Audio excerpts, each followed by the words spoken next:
name's Adam MacDonald. I was the VP of production for McComb Steel. I worked with McComb Steel for 24 years.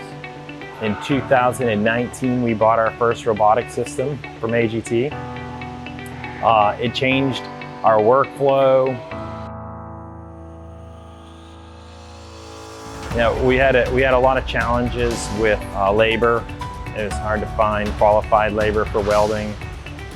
We were able to teach the fitting part, but it took a little bit longer to teach the welding part. And it's not the most desirable job. It's heavy, it's dirty, so this was a perfect application for us. Our industry has really suffered from not having a lot of advancements in technology. If you look at auto manufacturing, the way they produce stuff is just very efficient.